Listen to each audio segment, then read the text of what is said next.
at the new BMW M5 CS.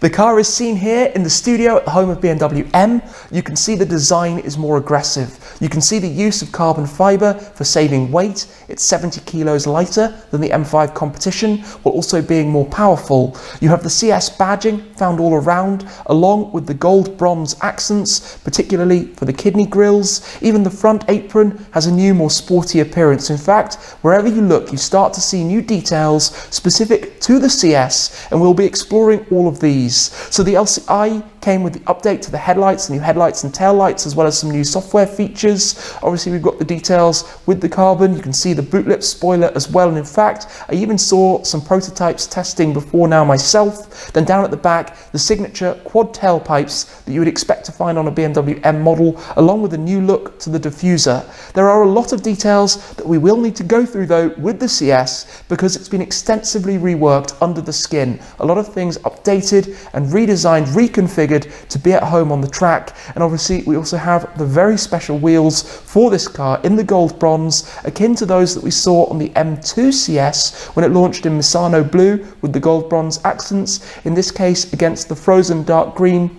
of the paintwork as well. But with the running lights, the lower sections, as you can see, the traditional 4-eye style, but in the bright yellow against the full white of the traditional headlights, or I should say the futuristic headlights really, that you do have with the M5 CS. Underside, but this is where you have the 4.4 litre twin power turbo V8, in this case up from the 600 horsepower of the M5 and the 625 of the competition to 635 horsepower with 750 Newton meters of torque, an engine powering through the four-wheel drive or through the two-wheel drive as you prefer. But look at that. Let's head to the interior and all of the changes here, like the steering wheel and the seats, but also the trim, now with the full black merino leather with the red Mugello contrast stitching.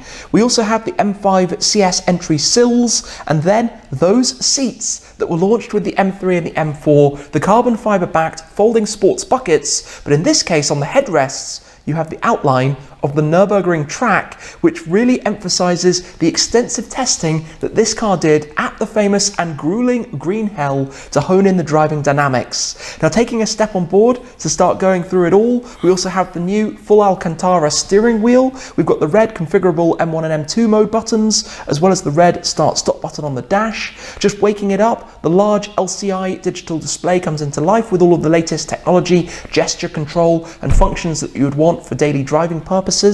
On the steering wheel, we have the carbon fibre shift paddles that were introduced with the M3 and M4 as well, with the red inserts. We've got a logo on the dash. We've got the central console that comes from the update.